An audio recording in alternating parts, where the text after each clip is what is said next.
My guest today is a doctor, an author, and a brave patriot who stood up not just for the health and safety of her patients, but for common sense during the COVID crisis.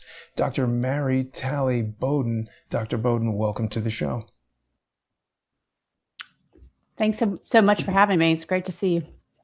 It's great to see you too. Now, a lot of people know about you. You've got a huge following on social media.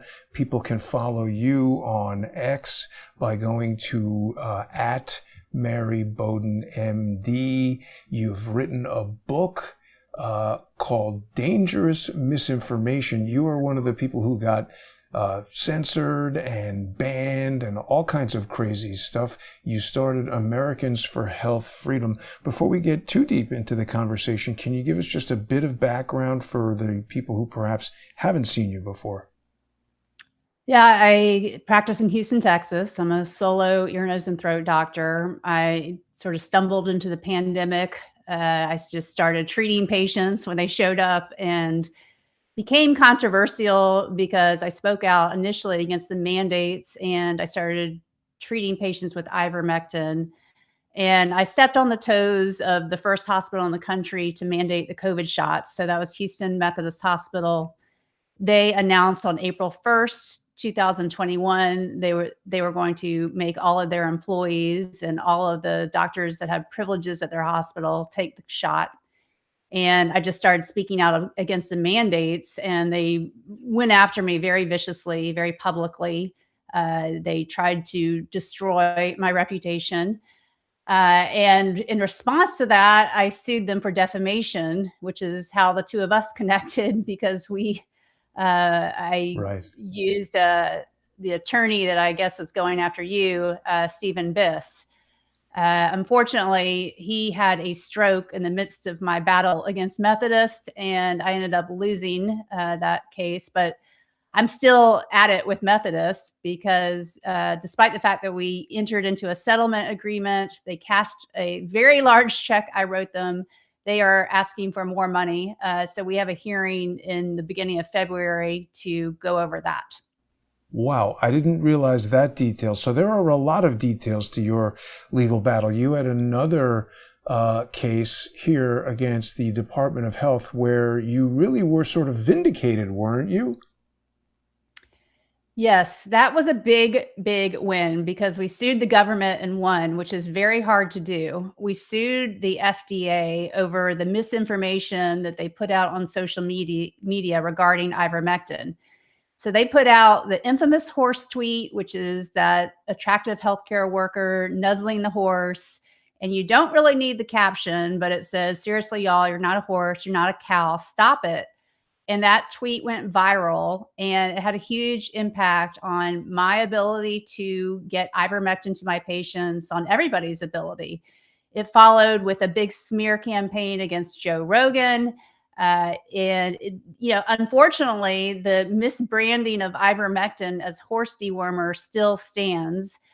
We did succeed in forcing the FDA to remove the misinformation they put on their website and on social media. But honestly, I would like them, now that we have a new FDA, I would like them to correct the record and put out some correct information on ivermectin, let the public know that it is more than just horse dewormer. It's very safe. It's been used in billions of people around the world. It won a Nobel Prize in medicine. It's on the WHO's list of most important medications. And they don't have to say what you can use it for because that's not really their role. And that was an important point of the lawsuit, is that the FDA is not supposed to give the public and not supposed to direct doctors on clinical information on how to treat patients. Their role is to approve medications and move on. They're not supposed to tell people, okay, you should take this for that, or doctors, you can prescribe this for that. The new administration, as much as, I'm a supporter of them compared to the prior administration, they're still sort of engaging in this. They're being very public facing with how they went on a big campaign about hormones recently. which I don't agree with. I think we need to see a little less of the FDA out in the public. I'd like them to just do their job and make sure our drugs and our food are safe. But I don't think that we need more information from the government on how to be healthy and how to treat our medical problems. I mean, that really was unprecedented, right? I mean, for the government to be telling doctors what to do, the whole purpose of having a doctor is that you see these patients, you evaluate everybody on an individual basis, and using your skill and experience and training and intuition as a medical professional, you diagnose and treat the patient. You're not looking to the government to tell you how to do your job. It's kind of insane. Yeah, and prior to the pandemic, I don't think we really had seen that. I mean, I never gave these three-letter agencies any space in my mind before the pandemic. I really didn't enter. I never looked at the FDA's website prior to the pandemic. I never looked at the CDC's website prior to the pandemic. We weren't trained to look to the government to guide our medical decision making. That's not part of the curriculum. The FDA, like I said, they have a role to make sure our drugs are safe and make sure our food is safe, but that's it. Um, and unfortunately, during the pandemic, they overstepped their boundaries. The lawsuit was good because it did set a precedent. It put them back in their lane, and so if they try to do something like that again, there is already something in the books where that can be cited to keep them from doing it again. But like I said, practically speaking, ivermectin is still considered controversial when it shouldn't be. Now, there are 5 states in the country that have made it somewhat over the counter. So you still have to go through a pharmacist to get it. But you don't need a prescription from a doctor. Ideally, I'd love to see the FDA just make it over the counter so you could find it next to the Tylenol bottle, because it is literally safer than Tylenol. And people are going to the feed store still. They're ordering it from other countries, which seems to be safe because I think if it weren't, we'd be seeing a lot of problems. But this is America, and we shouldn't have to go to the feed store to get our medications. Tractor Supply instead of Dwayne Reed. But so in this, it's basically a settlement, really, because I'm not deeply familiar with it, but I read this document that was from March of 2024, where in exchange for your agreement to dismiss the claims in the case, the defendant, the Food and Drug Administration, had agreed within 21 days to retire the update why you should not use. And they did. They deleted that tweet. They did a bunch of things. Have they satisfied all of these requirements? As far as I know, our counsel was very thorough, very meticulous, and they modified what they put on their website. I haven't checked it in a long time, but I remember at the time thinking, well, this is fine. Technically, they have met the requirements, but they are, it's not as far as I would like to see. Like they really just need to come out and set the record straight on this drug that is so safe and should not be controversial. And Americans should be able to access it easily, not have to go to the feed store to get it. Yeah, and I mean, of course, your fight continues. People can watch. You've got a podcast. You're on X at Mary Bowden, MD. You've written a book. People can get your book from Amazon or other retailers that aren't controlled by the CIA, but it's called Dangerous Misinformation, the Virus, the Treatments, and the Lies. And you are also the founder of Americans for Health Freedom. Can you tell us a little bit about this? Yes. So we have our foundational project. We are a fairly new organization. We're a 501c4. But I ran across on X a representative from Michigan, Brad Paquette, who had myocarditis following the shots. And he's fairly young. He's in his 30s. And I reached out to him just on X and said, would you be willing to state that the COVID shot should be pulled off the market? And he wholeheartedly responded yes. And that just gave me the courage to ask more politicians to make that statement. And so our project is to get politicians, either candidates or people in office, to simply state that the COVID shot should be pulled off the market. And to me, this is a litmus test because it's such a hot potato. No, politicians do not want to make that statement, even though I highly doubt any of them continue to get these shots or would never let their children get these shots, yet they're willing to let their constituents get these shots. So to me, it's a litmus test. It's a sign of courage and integrity. And we don't financially back them. We give them free marketing. So I have a large X account. We are about to start our own, X account for this entity, Americans for Health Freedom. But our goal is to give them marketing and also just educate the public about the harms of these shots, because at this point they are seriously all risk. There's no benefit. And sadly, 5.5 million children have gotten the latest version of this shot. It's hard to believe. And another 5 million parents have said they definitely plan on giving their children these shots. Another 20 million are considering it strongly. So, a lot of people say it's their choice. Eliminating mandates is enough. Well, I strongly disagree, because children don't have a choice and they should not be playing Russian roulette with children's health. I mean, I continue, unfortunately, to see patients injured from these shots on a daily basis in my office. I have people crying in my office regularly because these shots have completely destroyed their health. And I still see patients who are getting coerced and pressured into getting these shots, even now, from their primary care doctors, and then having severe side effects because of that.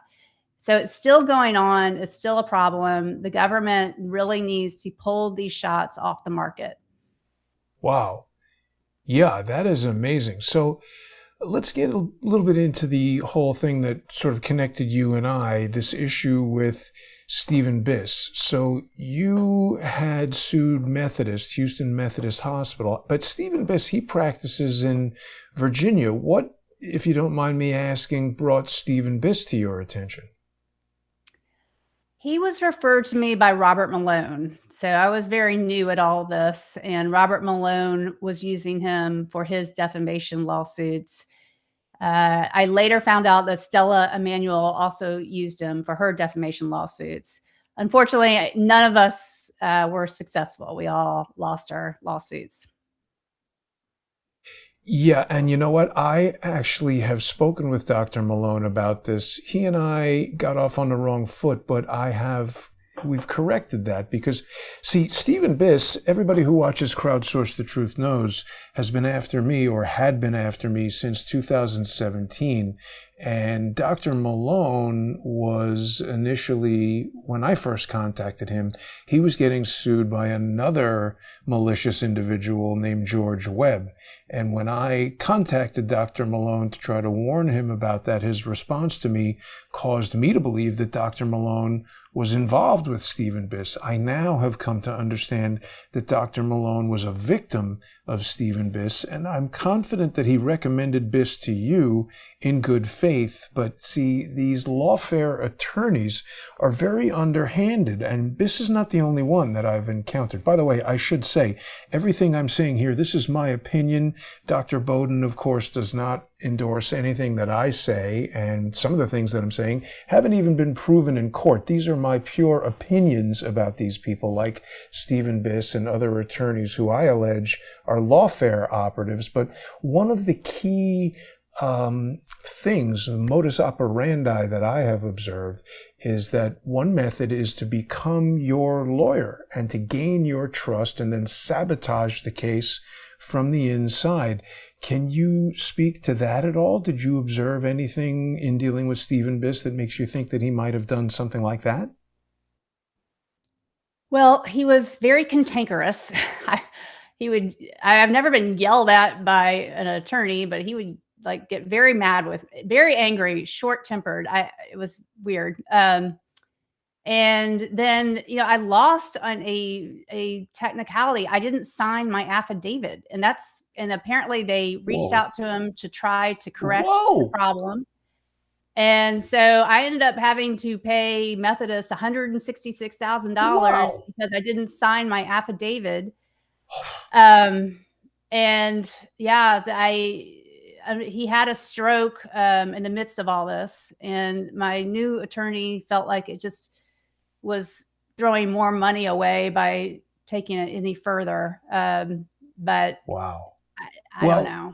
no, you see, that's interesting because, like I said, I had a similar experience with a completely different attorney, nothing to do with COVID, but they mung up the case so badly that no other attorney can even wade into that quagmire because it's like, the house is so burned to the ground. We're not going to rebuild this. We just have to salt the earth and move on to another location.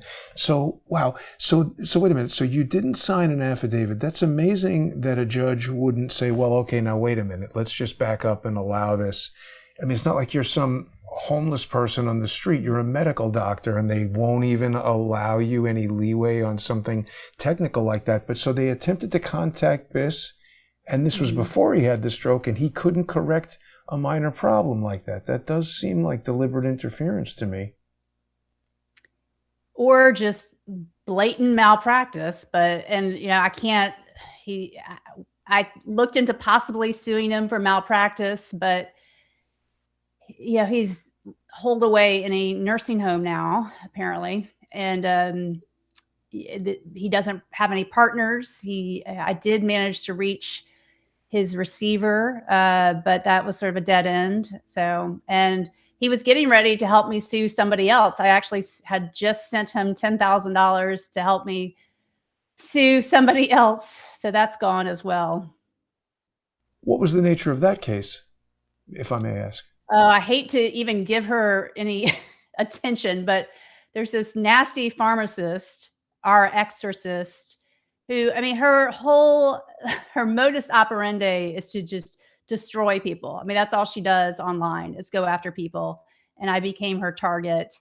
And she was just relentless. And she has an army of people. She's associated with this very shady guy, too, whose name is now escaping me, but somebody just sent me an article about him. Let me get that, because It's it might interesting be. because, and this is a network of people. So you and I initially connected when you saw this post that I put up in February of 2025, which is a phone call that I had with Elliot Park, who was, I guess he was the receiver, the conservator. What was this guy? He was doing something with Stephen Biss's cases when Stephen Biss, right, here's a letter from Elliot Park. So this guy was, this letter basically back in December of 2023 informed me that Stephen Biss suffered a debilitating stroke in August of 2023, and the Charlottesville Circuit Court appointed Elliot Park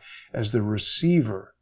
And sometime between Biss's stroke and his appointment, Mr. Biss's office was sort of broken into, leaving files or allegedly leaving files in gross disarray and possibly removing files and other items. Now, there's a lot of suspicion surrounding this break-in, and there's apparently a laptop that is missing.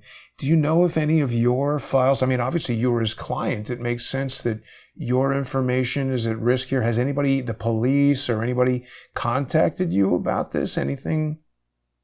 No, I had no idea about a lab. I was just told there were no files. I mean, and this is all coming from Robert Malone. And basically so there was a pro hoc vice, a Texas attorney who was involved in the case. I reached out to him. I gave him Elliot Park's or I gave him somebody else's contact information, who then told me to reach out to Elliot Park.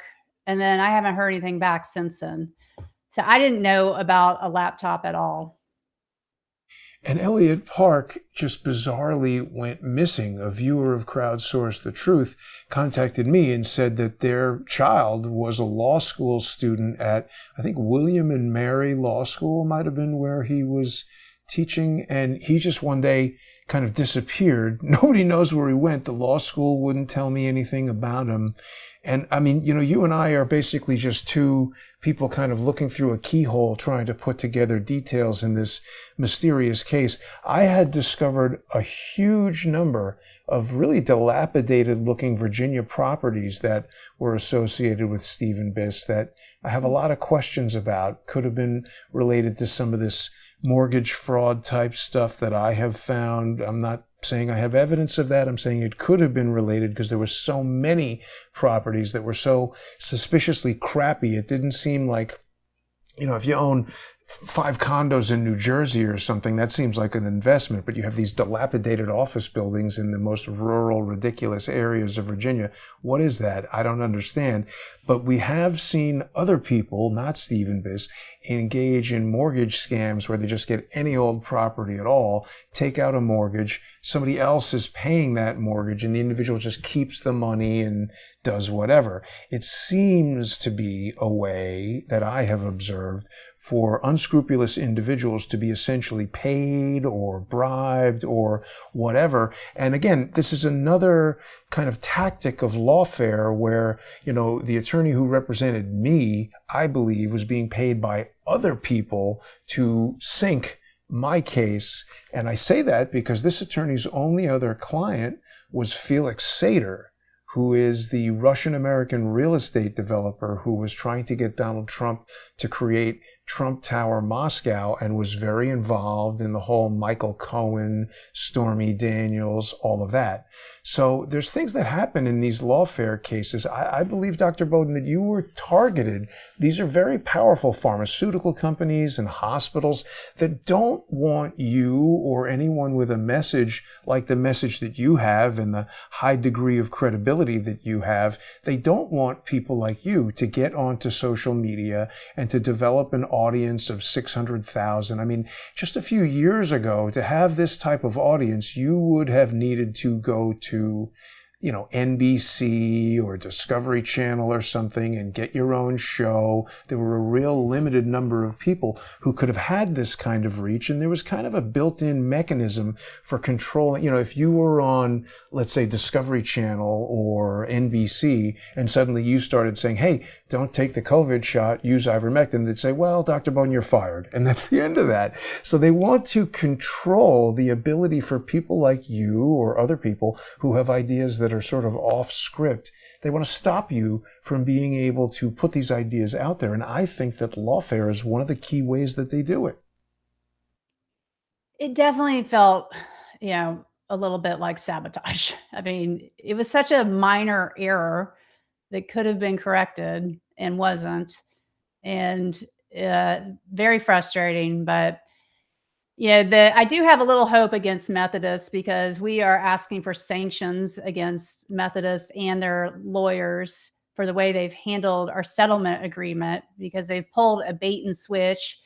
They told us the deal is on, they cashed my check, and then I tweeted something about them that they didn't like, and all of a sudden they're asking me now for $26,000. So apparently the law firm Yetter Coleman is a little bit rankled by all this. They're pretty upset that I would dare ask for sanctions against them. So that makes me happy that I've ruffled their feathers, but we'll see.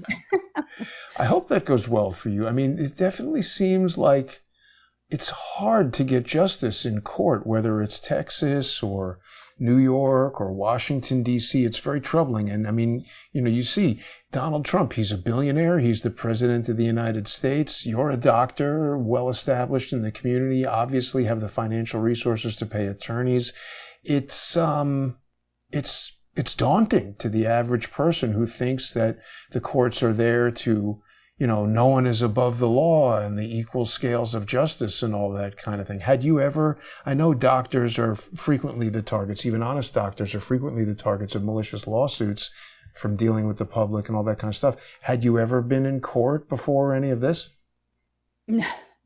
no, nothing like this. I was completely blindsided by this. Was not a public figure. And, even that I was on X, but I had, I'd get like 2 likes. I'd post something and I said things like ivermectin works and vaccine mandates are wrong. I was quite conservative about what I said compared to what I'll say now. So yeah, it was very distressing when that happened. They Houston Methodist went straight to the media. I found out that I was suspended by a reporter at the Houston Chronicle. I got a text message and I remember, so I was like, what are you talking about? No, because they said, is it true? Can you confirm that your privileges have been suspended based on comments you've made on social media? And I did a double take and I have all the text. I'm like, no, I don't know what you're talking about. Check your sources. And then I get texts about, oh, Methodist is tweeting about you and CNN's talking about you. And I had, people screaming at me from Australia, calling me pond scum and sister of the devil. And Whoa. it was fierce. So that's why I sued them. I mean, they didn't, talk to me privately and say, maybe you should stop doing this. They tried to destroy me. And Wow. the other thing is, I was not a revenue source for them at all. I had never admitted a patient to their hospital. So I was expendable. I guarantee you, if I had been the chief of cardiothoracic surgery, they would not have gone after me in that regard. So they were using me to set an example to silence other doctors. Oh my gosh. Well, so you're describing a malicious media campaign, and I'll offer this in response to what you've just said, because I've never been in the medical profession, but I've been in other professions, and I think, like to what you just said about if you were the head of cardiac thoracic surgery, I don't think you get to that position unless they have otherwise detected that you are the type of person who will do what you're told and go along to get along and all that. An independent thinker like yourself, who's in private practice and doesn't necessarily refer a lot of patients to that hospital, it's like you can't sit with us kind of thing, right? Yeah, and it didn't always used to be like that. I mean, Hmm. some of the thorniest doctors I trained with were, cardiothoracic surgeons or neurosurgeons, really tough surgeons that wouldn't put up with kind of BS from hospital administrators. Hmm. But I don't know if that's still the case. We're in a different world now. Yeah. But when I was in training, there were definitely doctors that would have stood up to all this. Wow. You're right, though. We are in a different world. And again, I think that people from other professions can relate, because I've spoken to police officers. I've spoken to all kinds of different people from all kinds of different professions. It's so strange, Dr. Bowden. We've never seen anything like this. I mean, I guess it's that when people's health is threatened, and I mean, you must experience this every day. You said people are crying in your office and things like that. It's a very unique experience that if people haven't had it, when your health fails you, there's a fear that I think is unmatched by anything else.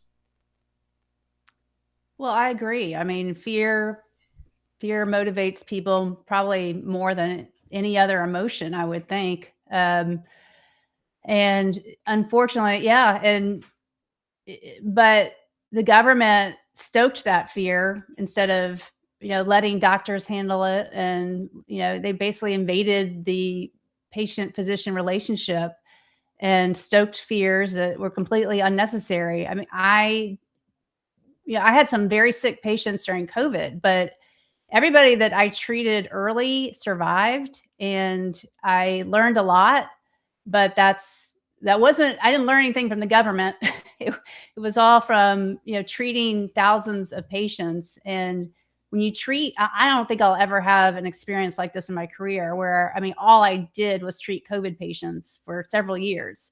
And so you Hmm. become an expert, what works and what doesn't.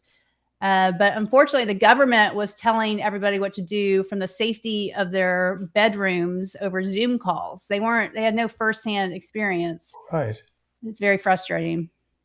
I realize that Houston and Austin are quite far apart, but did you have anything to do with Joe Rogan's treatment, or have you spoken with him or his doctors? Or maybe you can't tell us that if it's HIPAA stuff. I don't know. Well, I was on his show and Ah, we did talk about it. But yeah, they went after him. He was sort of they branded him as the crazy one taking ivermectin, and he was definitely used in their smear campaign. And it was very deliberate, and he was chosen for a purpose. But thankfully, he fought back pretty hard and made them look like complete idiots. yeah. Well, see, because it's interesting, like what you were just saying before about how it was a media campaign against you, that sort of gets into, my profession, media, and fear amplified through media. Joe Rogan, obviously, media mogul. I mean, he's one of the most famous people in media. Yeah, I've seen you on there. I should have remembered that. But yeah, he is tough for sure. I mean, he's guy's like a tree trunk, so he was the perfect person to stand up to them and fight this. But even with his huge reach, as you've said, people still think it's horse toothpaste or whatever they think it, worm, whatever. It's crazy. Yeah, there was an art. So there's a publication called Medscape, and I subscribe to them because I want to know what the other side is thinking. And literally, I think it was 2 days ago, they came out with an article about ivermectin again, and basically saying, "Oh, it's great for river blindness, but all these people that think it cures cancer and cures COVID are complete nutbags." I mean, it's still going on. It's really unbelievable.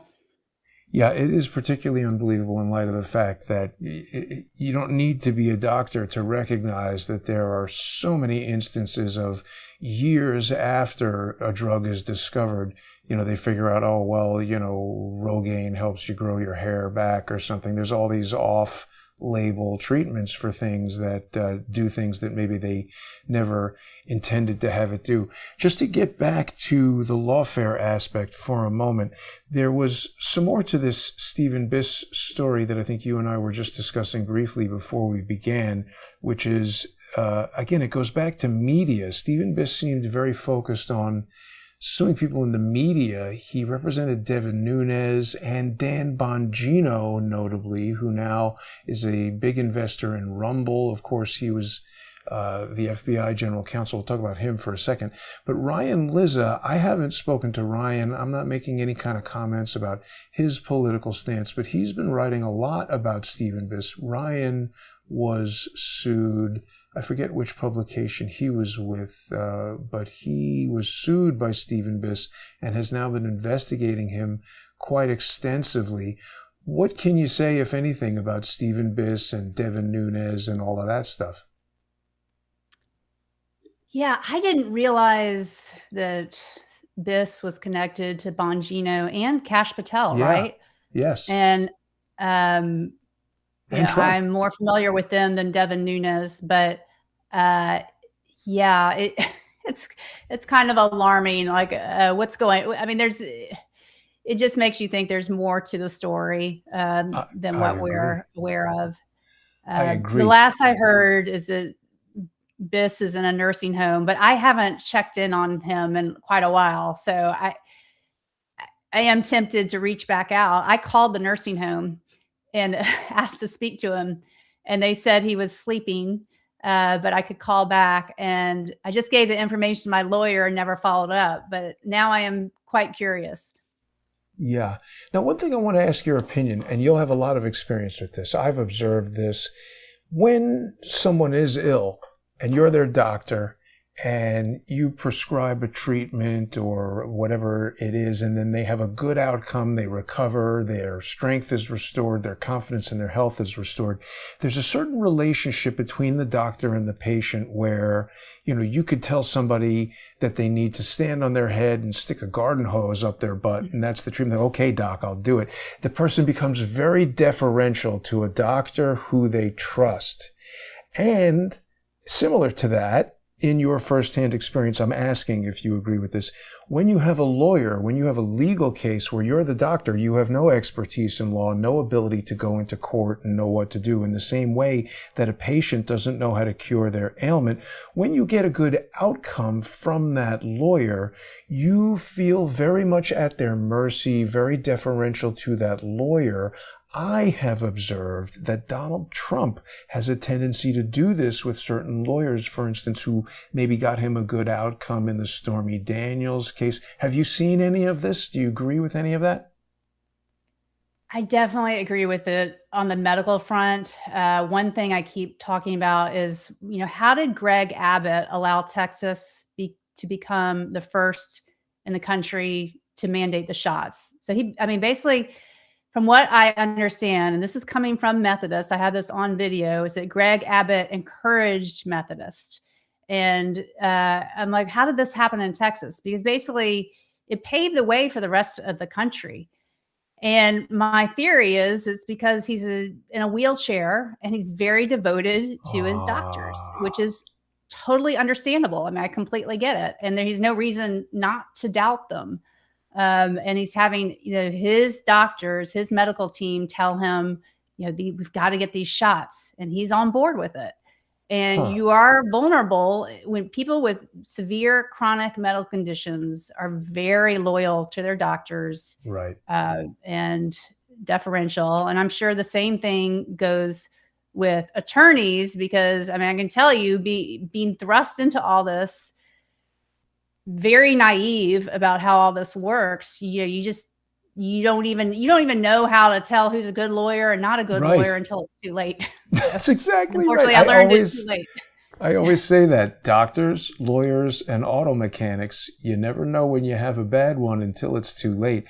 And it's an unfortunate fact of life. But I'm glad that you feel that way, because it's very, very clear to me. And a lot of people can't understand why Donald Trump made Kash Patel the director of the FBI. And I think it's because Kash Patel was the lead investigator or something like that, working with Devin Nunes when they were investigating the so-called Russia hoax. And because the stakes were so high, it could have destroyed Donald Trump's presidency, taken away his freedom, all his money. This is like lawfare, as you pointed out. Kash Patel and Dan Bongino, these guys were closely associated with Stephen Biss. In fact, Kash Patel, a lot of people don't know this, but there is a Kash Foundation that Kash Patel is the director of, or something like that. Let's just take a look at this real quick. And there are individuals involved. Jesse Banal is one of the board directors, or he was at a time, one of the board directors of this Kash Foundation. It's got $2.5 million in there. And Banal is an attorney who took over a lot of Stephen Biss's cases after Biss was incapacitated. So I'm not making any kind of accusation of Jesse Banal, but it just seems this guy, Andrew Ollis, is also an attorney. William Onifrey, I believe, is also an attorney. And they own media companies that receive a lot of money. Envision Marketing, 1&0 LLC. This, to me, and again, this is my opinion, pure opinion. I haven't proven this in court, but this looks to me like self-dealing through this nonprofit, 501c3, I believe this one is. And it's just all very questionable when people wonder why perhaps the FBI isn't doing certain things if Jeffrey Epstein killed himself or whatever it is that, there's no there. It's all very curious, wouldn't you say, Doctor?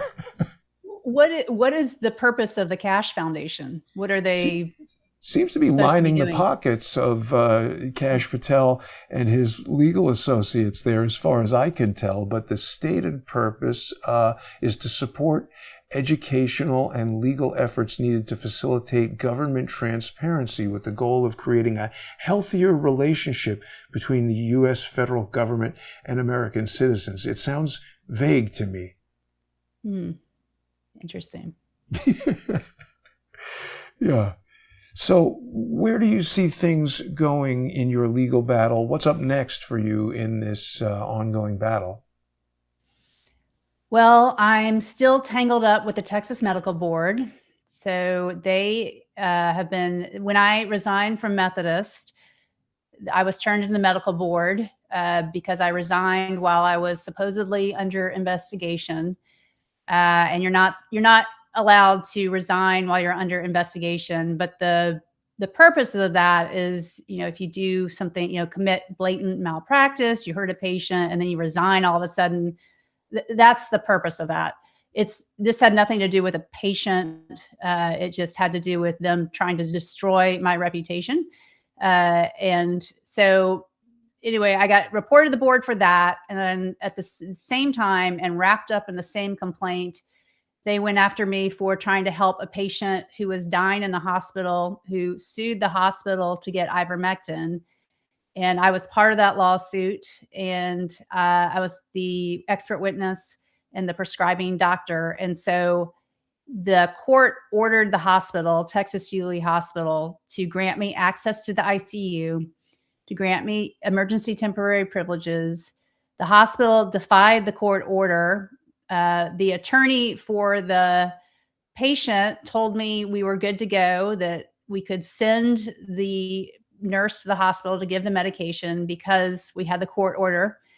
And she was greeted by the police and turned away, but Whoa. there was not a scene. It was calm and no one was hurt. But they turned me in the medical board for that. And the medical board ruled against me and issued me a public reprimand. Wow. Which doesn't sound like a big deal, but it is on my permanent record. So anybody can look it up and see that I'm, a publicly shamed doctor. So I'm fighting that, have issued an appeal to the state district court.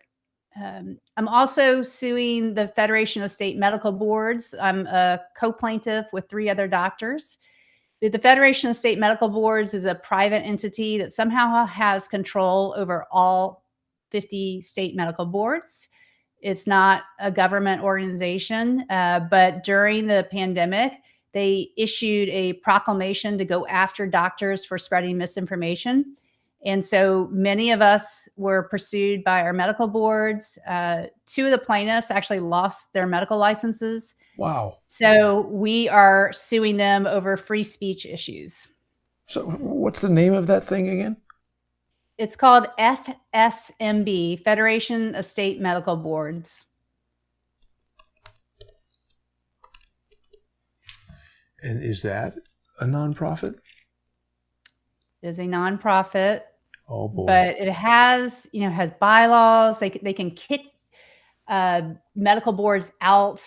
They issue the USMLE licensing exams. Huh. Yeah, what's that number say? 20 million, but that was from years ago. It's up to 84 million in net assets. This looks like it needs some investigation. Who is Dr. Humayun Chaudhry? He was the former head of HHS, actually. Oh boy, this thing needs Yes. to be investigated. Yeah.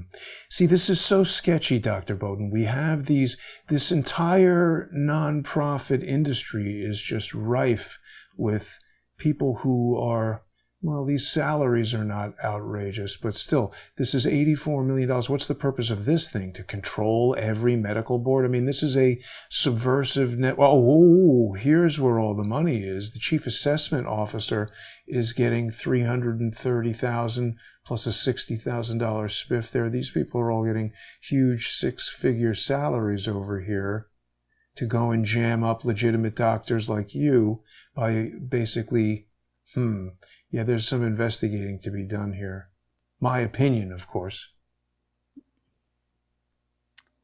Yes. So we're hoping that we'll get to discovery and figure out what's going on behind the scenes. So you are really not just fighting for people's health, you're fighting for justice. I think it's very important for people to follow you on X at Mary Bowden MD and watch your podcast. What would you say is the best way for people to follow you and support you? They can buy your book, of course, right? Yes, thank you. The book comes out in May. It's probably part one. There should be a sequel because sort of how I survived the pandemic, and I hope that I will actually triumph because there's a lot still that we need to do. I don't think the general public realizes that we are not protected from mandates in the future. Houston Methodist, there was a big lawsuit brought on by Jennifer Bridges, who was a nurse that got fired over the mandates. She sued Methodist along with 116 employees. And unfortunately, that lawsuit just died a couple of days ago. They asked the Supreme Court to look at it, and the Supreme Court denied it. There was another lawsuit like it out of Galveston with Shriners Hospital, also was shut down. There are 15 more lawsuits out there that are still being decided upon. But if none of them prevail, there's no precedent. Basically, all that happened is, if anything, they've been empowered and they could do it again. There are efforts to pass laws, but people don't realize Russia has a federal law that protects all of its citizens from any sort of medical mandate. Full stop. No exceptions. So they have more protections than Americans do. So it is, the pandemic is over, but people think that we eliminated mandates and that's enough and we're fine, we're ready to move on. But honestly, we are not protected in the future, and it will happen again. Maybe not under Trump, but we don't know who's coming next. But it emboldened them, it empowered them, it set dangerous precedents. So it's very important. Bodily autonomy is huge. I think we all learned that during the pandemic. I completely took it for granted prior to the pandemic. I completely took for granted medical freedom, health freedom prior to the pandemic. I just had no idea that any of this could ever happen. But unfortunately, without more legal wins, we are not protected in the future. So Yeah. we need wins in the court. We need legislative reform. South Carolina there's a hearing on Tuesday. They have a bill to make ivermectin over the counter and a bill to ban mRNA. So there are states that are working on that. Obviously, I think the FDA should pull the mRNA shots off the market. They should have done it a long time ago. But if they won't do it, there are states working on that. 7 states last session had bills to ban mRNA. None of them passed. Only one got to a hearing. Montana was the only state where they even had a hearing on the matter. Texas, there were 7 bills to ban mRNA. None of them got even considered. They didn't get on the calendars. But it's super important that we keep fighting. Yeah. I mean, it's amazing that these fat, drunk judges are having all this input into what people can do with their health. I mean, even more than doctors to some extent. This is what I wanted to ask you. Has RFK been helpful at all to what you're trying to do? Have you had a good relationship with him, or what's going on there? I have never had a conversation with him. So, but prior to him becoming HHS secretary, we expected him to be the nuclear bomb that we were all waiting for. It was going to drop on Pfizer and Big Pharma, and the target shifted to food, which has been frustrating because he wrote the book, The Real Anthony Fauci. He seems to have put the pandemic on the back burner.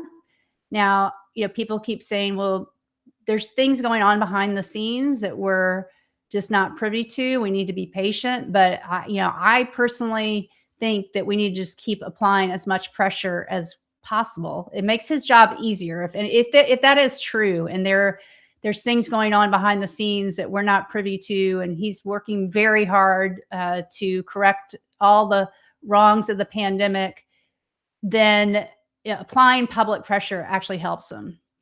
Oh, and one other endeavor that I would love to talk about. So if you got the COVID shot at a hospital and then you went to the hospital after getting that shot for any reason, you could have stubbed your toe, you could have gotten a car wreck, you could have broken your arm, you could have even gotten COVID.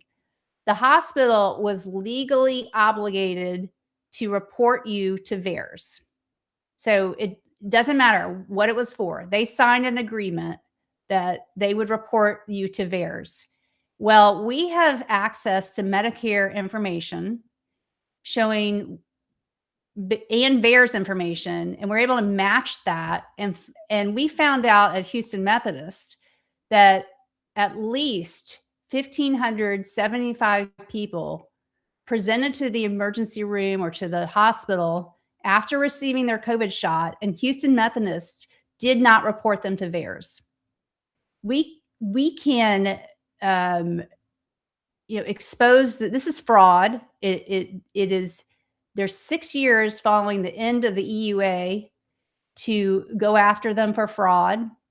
And this is a model that can be followed for any hospital in the country. And there is a case right now, Deb Conrad, who is a physician's assistant in New York. She was reporting patients to VAERS, Rochester General Hospital, and she got fired because the hospital said she was reporting too many people to VAERS. Well, that case is in discovery right now.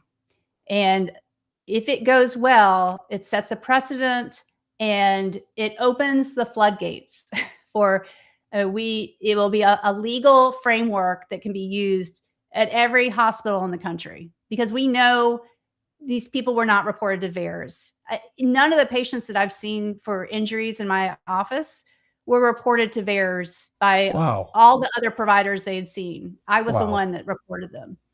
Wow. And, just following up on the whole media smear campaign, even here where they have to admit that COVID skeptics are starting to win in court, they're focusing on what they think is the downside, that vaccine access could shrink. Forget about the fact that the COVID skeptics are winning because they're being proven right, and the vaccines, you don't want access to it, but they're like, oh no, you're not going to be able to get this dangerous, in my opinion, vaccine because of COVID skeptics winning in court. Well, I mean, listen, doctor, the good news is we're not that far away from a time where you and I, even having this conversation, would have had this video deleted before we even got to the end, which we are approaching. And so at least there's some progress being made. I do like to try to, and I'm not suggesting that you aren't, but I do like to try to focus on the positive. It's hard to do in this climate, but I realize you're extremely busy, and I really want to thank you for taking time out of your day to speak with me. Is there anything else that we should cover that we haven't gone over yet today? Well, there's one other lawsuit that's really important with Brooke Jackson, a whistleblower from Pfizer. She has been suing for almost 6 years now, but she worked at one of their research facilities. She was overseeing the process, making sure that they were following the protocols. And she saw concerning things like the doctors weren't blinded to who was vaccinated and who wasn't vaccinated. The patients were not given proper informed consent. She reported all this to Pfizer and the FDA and was promptly fired. So she is has a qui tam case, a fraud case, and if she wins, it could basically bankrupt Pfizer. Now, Pam Bondi, their attorney general, normally the attorney general assists the whistleblowers in these situations, but Pam Bondi has swept in and is fighting to get this case dismissed. So this case is hanging on by a thread. There was a hearing at the Fifth Circuit that they're waiting the decision on. And if it fails at the Fifth Circuit, I'm sure they will ask the Supreme Court to consider it. But this is a big case that everybody should have their eyes on. Yeah, for sure. Brooke Jackson, if I'm not mistaken, initially came to prominence when she was interviewed by my former associate, John Cullen. So I didn't know all those new details. One thing that some people may not know is that financial disclosures during the time that Pam Bondi was being considered as the Attorney General revealed that she represented Pfizer, I believe, as a lobbyist under Susie Wiles. So unfortunately, I don't think, I'm not an attorney. I'm not giving anybody legal advice, but my understanding of the functioning of a qui tam lawsuit is that it's an individual bringing a whistleblower lawsuit that the government can then decide if they want to take over. And it is the attorney general who would make that decision. So, I don't see that happening, unfortunately. That's a sticky situation for Ms. Jackson to find herself in, but thank you for bringing that to our attention, Dr. Bowden. Yes, and one other effort to look at is there's an attorney that I actually interviewed yesterday, Brian Festa with We the Patriots. They have a case that's potentially going to be considered by the Supreme Court over religious exemptions, because there are several states that do not allow religious exemptions anymore. And his case is challenging that. That's also super important to protect the ability to have, in my opinion, we should just eliminate, no one should need an exemption, medical or religious. It should just be your right to refuse something injected in your body or in your child's body. But unfortunately, that's what we, in our country, we have to protect people with religious exemptions, but there's several states that don't allow them. But he's trying to get this before the Supreme Court, and if the Supreme Court makes a decision on it, then that will protect religious exemptions across the country. Yeah, and it's very expensive. I don't know if people know this, but just even printing up the documents that you need to submit to the Supreme Court is like tens of thousands of dollars. They really put a lot of barriers, and then they get to decide if they want to talk to you or not. Could you imagine if the medical profession worked in the way that the legal profession worked? You could just ignore things for months at a time, do all kinds of malpractice and never have any repercussions. You could put a potato instead of somebody's heart transplant, and they'd, this is what we decided to do in our best judgment. But Dr. Bowden, I really want to thank you for joining me today and for everything that you've been doing. It's an incredible fight that you've been in. I hope that people will follow you on X at Mary Bowden MD, and they can also purchase your book when it comes out in May. The book is called Dangerous Misinformation. Dr. Bowden is a warrior for your health, your family, your rights, the truth. Unbelievable. I'm pleased to have met you, Dr. Bowden. And I want to remind everyone they can sponsor Crowdsource the Truth by going to crowdsourcethetruth.substack.com or subscribestar.com or patreon.com/crowdsource the truth. You can also follow me on X at JG_CSTT and subscribe there. Dr. Bowden, thanks so much. Have a great day. And thanks everybody for watching.